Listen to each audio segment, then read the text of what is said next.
causa das doenças e os pecados e impurezas. A causa das doenças está nos nódulos de sangue turvo e de pus, que são projeções das nuvens do espírito da pessoa. De onde surgiram essas nuvens? Elas se originam dos pecados e impurezas. Há dois tipos de pecados e impurezas: os hereditários, que são a síntese dos pecados e impurezas acumulados por grande parte dos antepassados, e os gerados nesta vida, que são aqueles acumulados pela própria pessoa. Começarei explicando os do primeiro tipo. Nós, que estamos vivos, não somos seres surgidos do nada, sem relação com coisa alguma. Não é verdade? Somos a síntese de centenas, talvez de milhares de antepassados e existimos como seres vivos que respiram na extremidade de uma sequência infinita de vida. Numa visão mais ampla, somos, portanto, uma existência individualizada no tempo, como um elo da corrente que une os antepassados aos descendentes. Em sentido restrito, somos uma peça destinada a afirmar a ligação entre nossos pais e nossos filhos. Para explicar em profundidade as doenças causadas pelos pecados e impurezas dos antepassados, preciso falar sobre a vida após a morte, isto é, sobre a constituição do mundo espiritual, o que farei resumidamente. Ao deixar este mundo e passar pelo portal da morte, a pessoa tem de despir a roupa denominada corpo físico. Este pertence ao mundo material e o espírito ao mundo espiritual. Quando o corpo físico se torna incapaz de realizar atividades devido à doença ou à idade avançada, o espírito o abandona e vai para o mundo espiritual, onde está determinado que ele deve se preparar para nascer novamente no mundo material. Esta preparação consiste na purificação do espírito. A maior parte das pessoas carrega uma quantidade considerável de impurezas que se originam dos atos pecaminosos. Assim, quando são submetidas ao julgamento do mundo espiritual, feito com absoluta imparcialidade, a maioria acaba caindo no inferno. Ali, os espíritos dessas pessoas se elevam gradativamente por meio dos sofrimentos advindos das punições decorrentes de seus pecados. Nessa ocasião, impurezas espirituais, que são os resíduos da purificação dos pecados e impurezas, fluem contínua e incessantemente para seus descendentes que vivem no mundo material. Como estes são a soma de seus antepassados, os resíduos são compartilhados entre os descendentes, de acordo com um tipo de lei redentora de causa e efeito. Por ser uma lei do Supremo Deus, constituinte de todas as coisas, o ser humano não tem outro recurso senão submeter-se a ela. Esses resíduos espirituais fluem sem cessar para o cérebro e para a coluna vertebral dos descendentes. Ao penetrarem em seus espíritos, imediatamente se materializam na forma de substância purulenta, que é a origem de todas as doenças. Falarei sobre o segundo tipo de pecados e impurezas, aqueles acumulados pelo próprio indivíduo e que todos entendem com facilidade. Ninguém consegue passar uma vida inteira sem cometer pecados. Estes podem ser de diversos tipos e classificados em graves, médios e leves. Exemplificando, há pecados contra a lei, contra a moral ou contra a sociedade. Há também pecados físicos, que se manifestam em atos, e pecados psicológicos, que são cometidos apenas na mente da pessoa. Conforme disse Jesus Cristo, o fato de desejar a mulher do próximo já constitui pecado de adultério.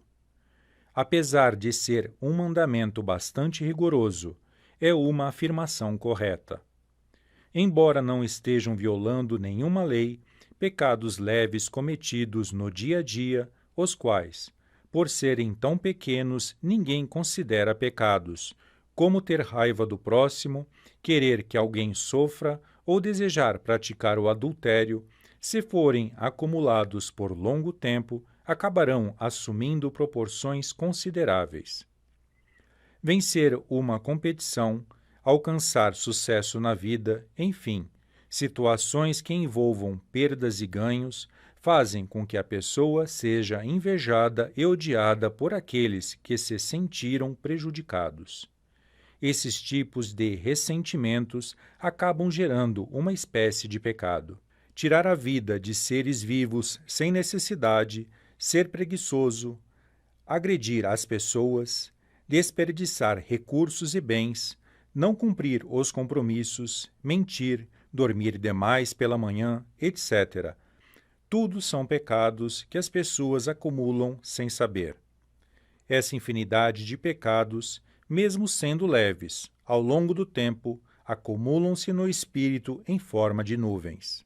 É comum pensar que os recém-nascidos não possuem pecados, mas não é bem assim. Todos os seres humanos, até se tornarem independentes, vivem sob a tutela dos pais e, por isso, devem dividir com eles a carga dos pecados e impurezas. Poderão entender melhor este raciocínio fazendo uma analogia com as árvores. Os pais constituem o tronco, enquanto os filhos são os galhos e os netos os galhos menores. Assim, é impossível as nuvens espirituais dos pais não exercerem influência sobre os filhos. Não haverá erro se pensarmos que são 3 as principais causas das doenças: os pecados e impurezas herdados, os pecados e impurezas gerados nesta vida e as toxinas hereditárias. Por Meixo Sama, em 1936. Coletânea Alicerce do Paraíso, volume 3. Colabore com Deus. Quando se ministra Jorei, é importante evitar a ansiedade, a impaciência, a tensão ou a pressa indevidas. Da mesma forma, não é correto oferecer auxílio na doença ou na infelicidade de outrem com o pensamento de torná-lo útil à difusão da Igreja. Nos assuntos comerciais, esse sistema talvez seja adequado, mas, nas questões espirituais, ele contraria o plano divino.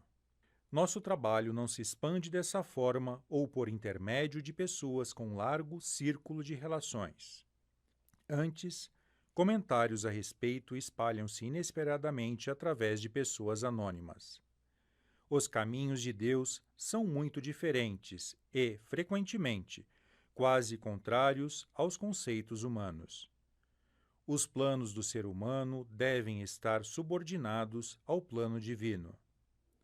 Quando uma pessoa vem receber Jorei, ainda que nos possa parecer insignificante, devemos pensar que ela é um ser enviado por Deus. Se for alguém conhecido e influente, não pensemos.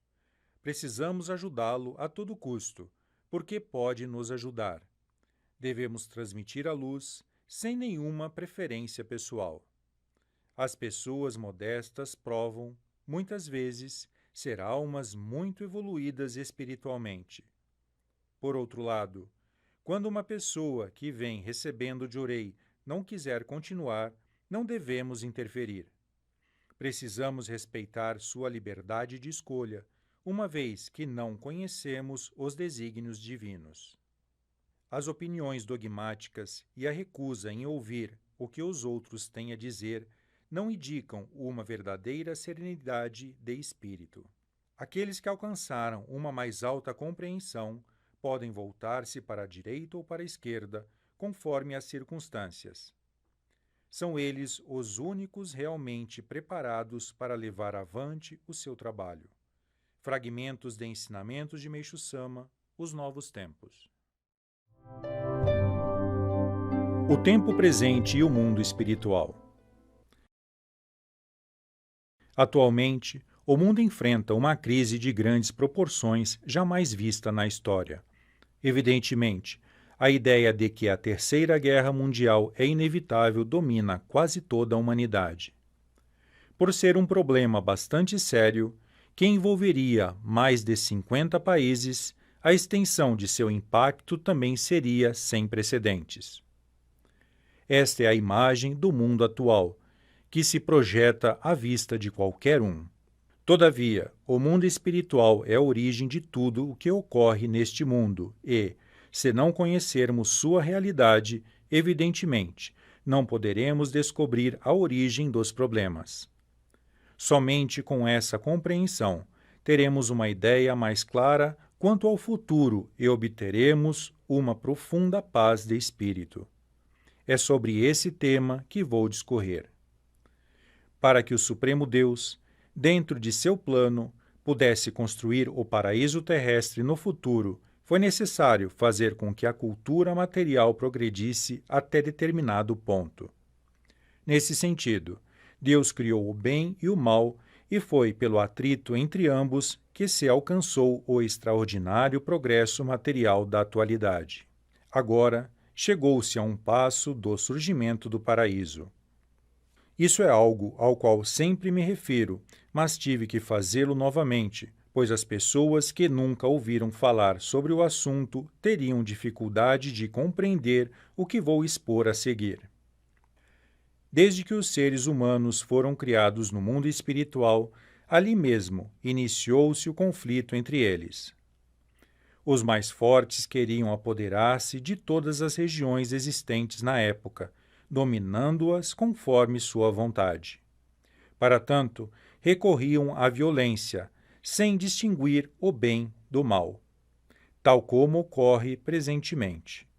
Assim, pouco a pouco, a inteligência humana foi se desenvolvendo e, à medida que a população aumentou, a dimensão das lutas se ampliou, tendo-se chegado à atual situação.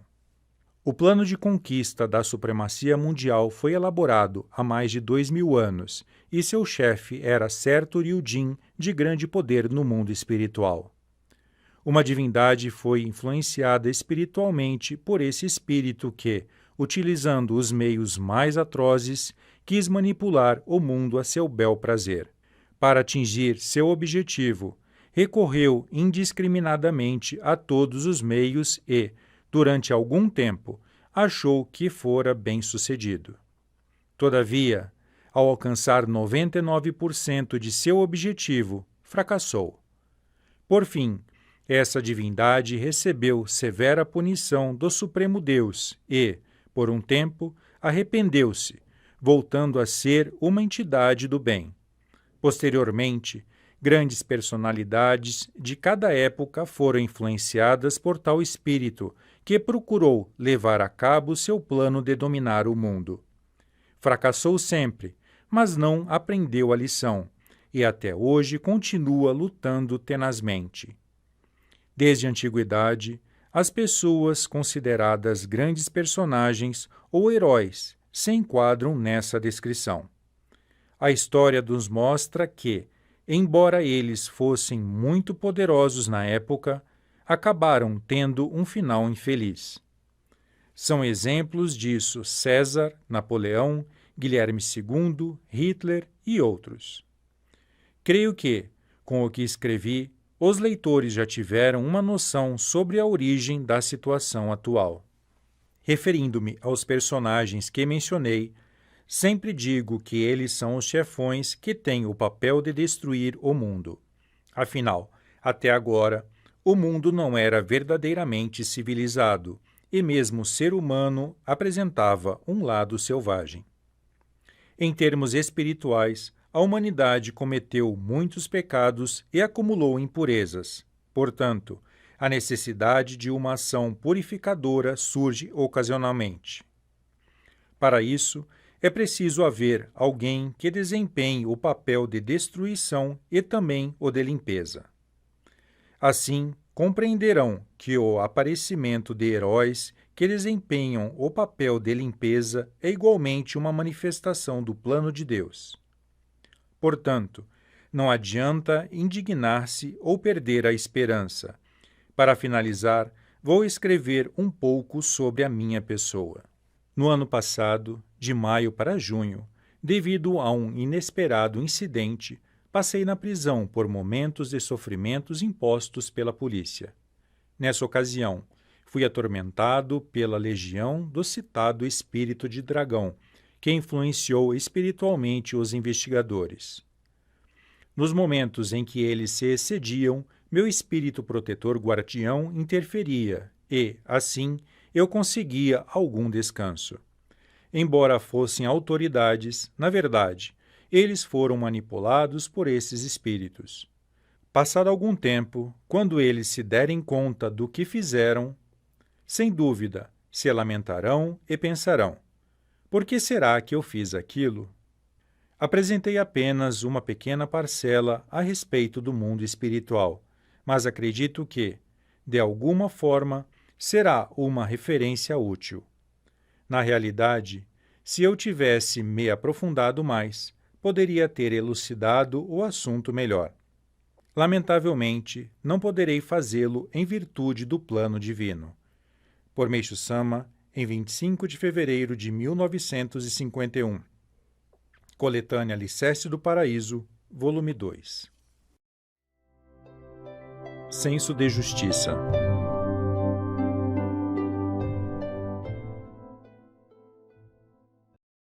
Não é necessário mencionar, mas seria muito natural discorrer sobre esse tema.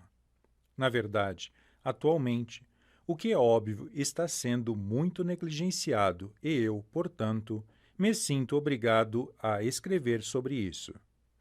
Observando todos os aspectos da sociedade, podemos dizer que quase não se vêem pessoas imbuídas do senso de justiça, as quais pensam exclusivamente em seus interesses em qualquer situação. Quando às vezes alguém fala em justiça, simplesmente é ignorado e tratado como antiquado, sendo até mesmo menosprezado.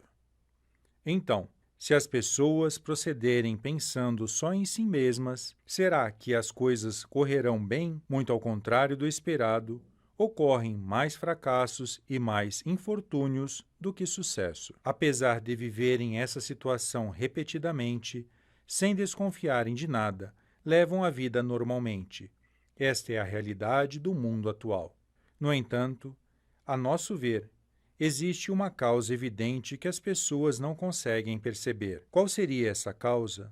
É justamente o que digo: a escassez do senso de justiça. Grande parte das pessoas é prejudicada o tempo todo pelos maus pensamentos, e devido às nuvens espirituais que envolvem sua alma, não conseguem enxergar o motivo dos fracassos e das adversidades. Pela observação que venho realizando há longo tempo sobre a sorte ou a má sorte, não tenho dúvida sobre a sua compreensão. Onde se encontra, então, a causa fundamental da falta do senso de justiça?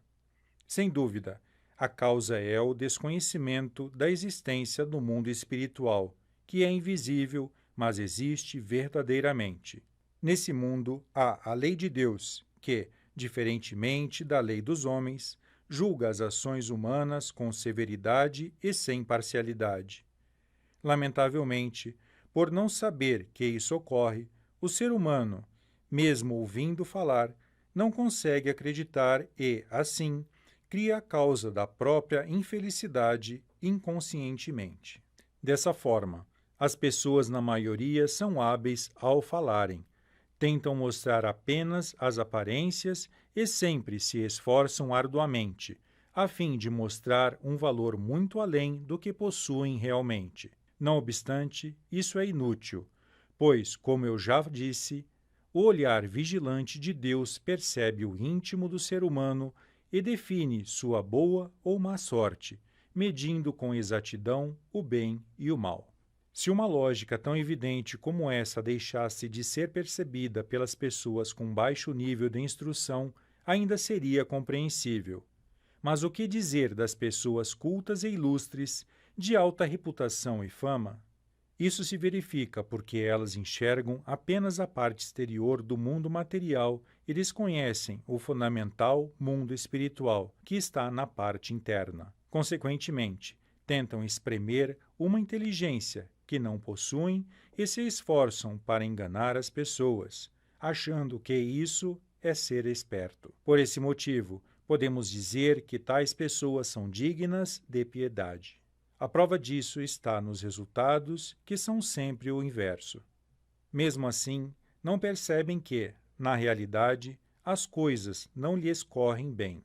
Independentemente da classe social, pensam assim e, portanto, só tendem a crescer o número de criminosos e a insegurança social. Assim sendo, alguém, por mais que deseje realizar algo de útil na atual sociedade, encontra obstáculos que o levam ao fracasso. Apesar de seus esforços, passa por grandes dores em vão. Por vezes, acaba sendo alvo dos jornais ou ações judiciais. Considero as pessoas às quais me referi como um grupo de pessoas estúpidas espertas, e tenho me esforçado o máximo com o desejo de despertá-las a todo custo. Para isso, evidentemente, não há outro recurso senão fazê-las reconhecer a existência de Deus, o que também tem sido muito difícil. Isso porque, na atualidade, quanto mais alta a posição social, pensa-se que o ateísmo é uma condição para alguém ser considerado culto. Desse modo, para fazer com que elas compreendam realmente, devemos criar uma oportunidade a fim de que possam presenciar os milagres. Eis porque, fazendo uso do poder que me foi concedido por Deus, atualmente tenho manifestado surpreendentes milagres e sinto-me feliz em saber que, finalmente, esse fato está sendo reconhecido pela sociedade. Explicando melhor o princípio exposto, a justiça em si é o próprio Deus, e a maldade é o próprio Satanás. Portanto, Deus é a justiça e Satanás, a maldade. Em sua essência, Deus aprecia a felicidade e Satanás a infelicidade. Por essa razão, a felicidade ou a infelicidade do ser humano depende da sua maneira de pensar. Portanto, o fundamental é compreender essa verdade do fundo do coração. Diante disso, ninguém poderá ser feliz se não se fundamentar no senso de justiça. Vemos, portanto, que não há nada mais prejudicial que o mal. Costumo sempre afirmar: pessoa má, teu nome é tolice. Se as pessoas compreenderem essa verdade, poderão, a partir de agora, percorrer o caminho da felicidade. Entretanto, para isso ocorrer, existe uma condição. Mesmo que se diga simplesmente justiça, existem dois tipos: a não verdadeira e a verdadeira. A primeira compreende a justiça menor, de interesses individuais, e a justiça média, de interesses que priorizam o próprio grupo social e nação. Já a segunda é a justiça ampla, que prioriza a humanidade, e somente essa é verdadeira. Por exemplo, a fidelidade aos pais e ao imperador, no fundo, possui um princípio egoístico, constituindo a justiça não verdadeira. O Japão foi derrotado na recente guerra porque se baseou em uma justiça não verdadeira, que visava apenas ao próprio benefício. Somente a justiça ampla, que objetiva benefícios para o mundo inteiro, é que proporciona a eterna prosperidade. Esta é a verdade. Evidentemente, o mesmo pode ser dito em relação à religião. O atual declínio das grandes religiões, como o budismo e o cristianismo, é porque, embora pareça que atuavam com ampla justiça, incorreram em algumas falhas das quais ambas não tinham compreensão até então. No entanto, e todos os nossos fiéis sabem disso, a Igreja Messiânica tem por lema a construção do paraíso terrestre, isento de doença, pobreza e conflito, e sua verdadeira intenção é beneficiar a humanidade. Em outras palavras, isso significa que ela é a realizadora da verdadeira e ampla justiça. Por Meishu Sama, em 23 de dezembro de 1953. Coletânea Alicerce do Paraíso, volume 5. Tempo é Deus.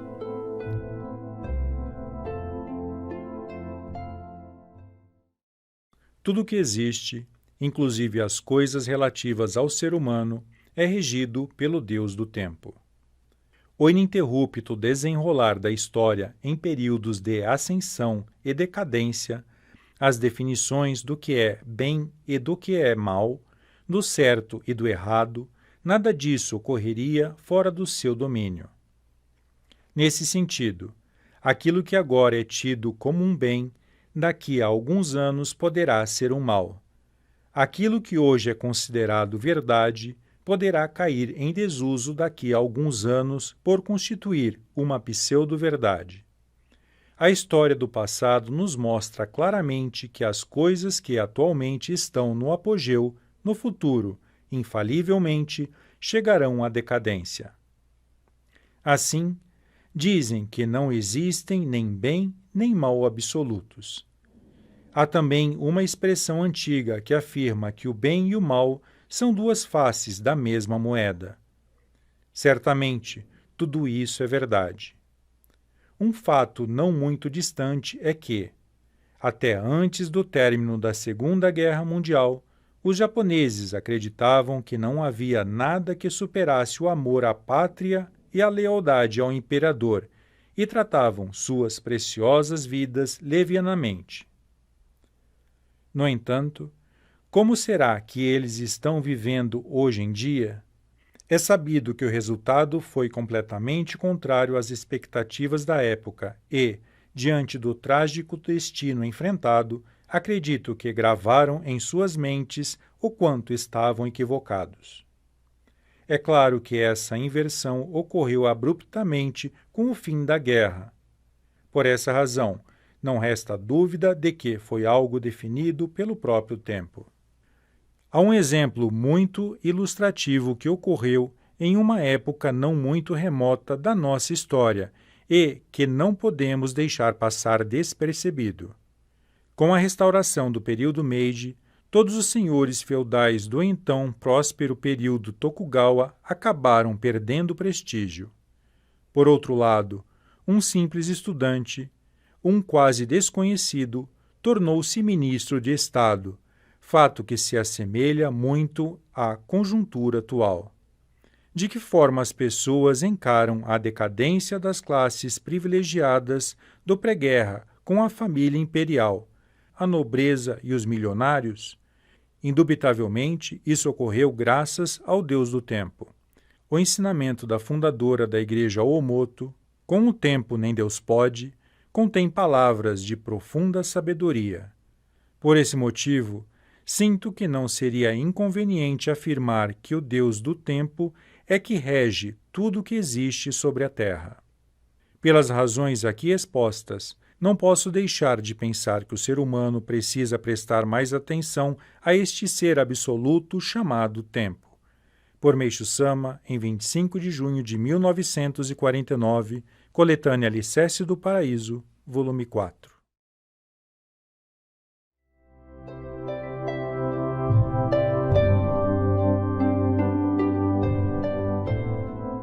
Religião, Educação e Política.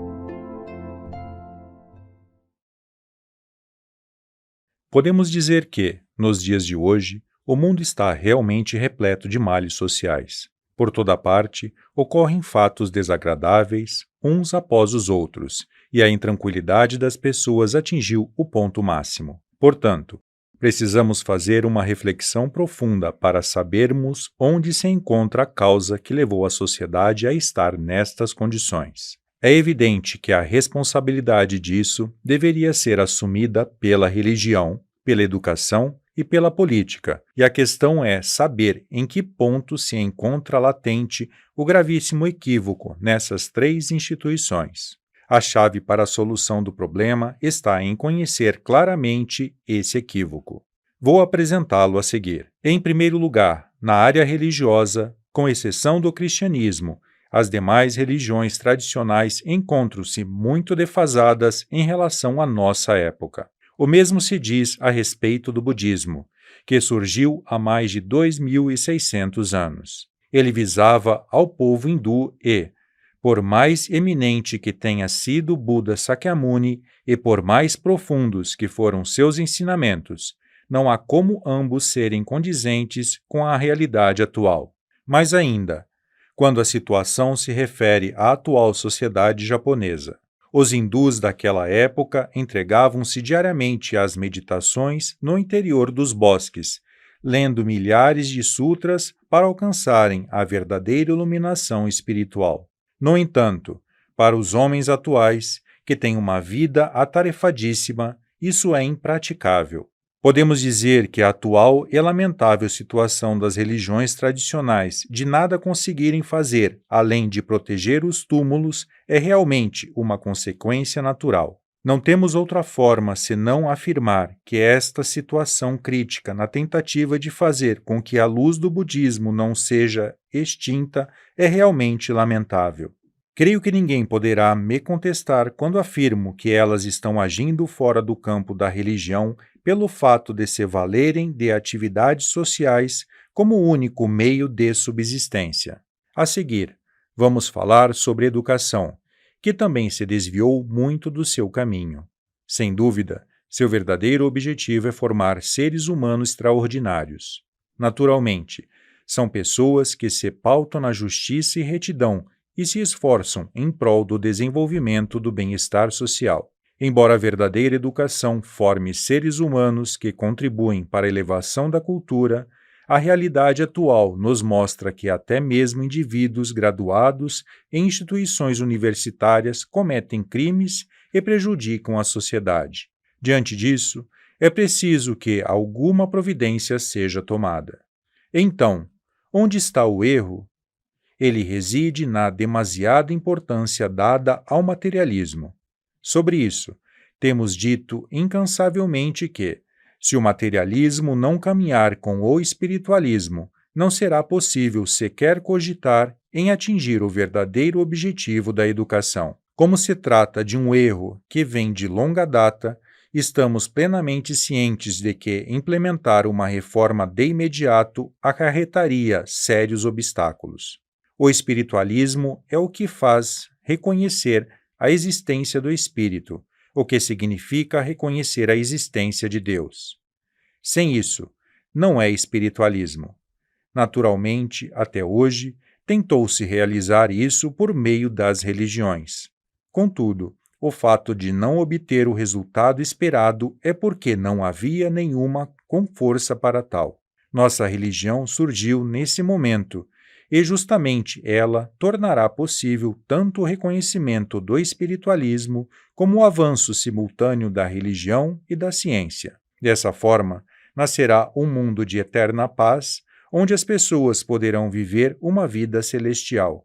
Por mais que a cultura avance, se a felicidade não for proporcional ao progresso, será necessário que a humanidade perceba o quanto antes que esse fato se deve ao pecado de ter ficado exclusivamente fascinada pela cultura material. No que concerne à política, sua situação também é calamitosa. Tomarei por base exclusivamente o panorama japonês, que, mesmo sob domínio militar estrangeiro, é assaz medíocre. Sendo a política materialista, seu conteúdo torna-se ainda mais inexpressivo. Podemos afirmar que são raros os políticos de visão ampla e que a maioria se restringe às tarefas do dia a dia. A causa disso reside nas nuvens espirituais, que encobrem a alma. Portanto, nem mesmo os políticos conseguirão realizar uma boa política se não tiverem por base a fé. Já que as religiões tradicionais não possuem tanta força, a única solução é o aparecimento de uma religião nova e poderosa. Por Meishu Sama, em 27 de agosto de 1949. Coletânea Alicerce do Paraíso, volume 5.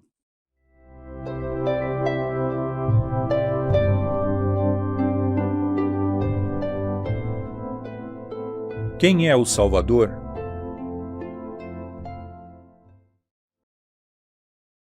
Acho o presente título um tanto inusitado e creio que os leitores pensarão da mesma forma. A propósito, pretendo traçar um perfil da minha pessoa.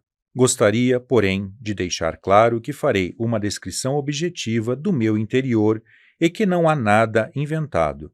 Portanto, espero que leiam com esse espírito. A palavra Salvador, ou seja, Messias, é muito usada no mundo inteiro, sem distinção de tempo e de lugar, tanto no Ocidente como no Oriente. Creio que não seria errado pensar que, com exceção de uma parcela de pessoas religiosas, a maioria considera que o nascimento de um Salvador tão aguardado, detentor de poderes sobre-humanos, não passa de um grande sonho ou de uma utopia. É certo que já apareceram pessoas que se proclamavam salvadores do mundo e, com o passar do tempo, acabaram desaparecendo, donde se conclui, evidentemente, que ainda não surgiu o verdadeiro Salvador. Não gosto de me proclamar Salvador. Por outro lado, devo confessar que também não posso afirmar que não o seja, sendo algo de tamanha importância, inédito em toda a história da humanidade. O surgimento do Salvador é um assunto que não pode ser tratado levianamente. Pensando bem, não se pode definir que seja apenas um sonho. Isso porque a segunda vinda de Cristo, a vinda do Messias e o nascimento de Miroco são eventos que foram profetizados por antigos homens santos. Por tal motivo, não se pode deixar de acreditar que um dia ele surgirá. Agora, traçarei meu perfil. Devo dizer que há muito tempo venho pensando na condição número 1 que deve ser preenchida pelo Salvador. Antes de tudo, ele deve ter força para solucionar o problema das doenças do ser humano. Por conseguinte, além de conceder-lhe o método absoluto para obter plena saúde e completar o tempo de vida que lhe foi atribuído pelo céu, ele deve possuir força para a concretização desse objetivo. Esta condição é o fator mais importante para a qualificação como Salvador. É óbvio que a saúde do corpo deve acompanhar a do espírito. A famosa frase de Jesus Cristo, pois que aproveita o homem ganhar o mundo inteiro e perder sua vida, evidencia isso. Assim, podemos dizer que religiões e líderes religiosos que não possuem força para erradicar as doenças da humanidade têm valor apenas limitado. Eu sempre abracei essa tese e, dessa forma, certo dia, mais de 10 anos após iniciar minha vida religiosa, obtive conhecimento do princípio fundamental sobre as doenças e seu método de solução.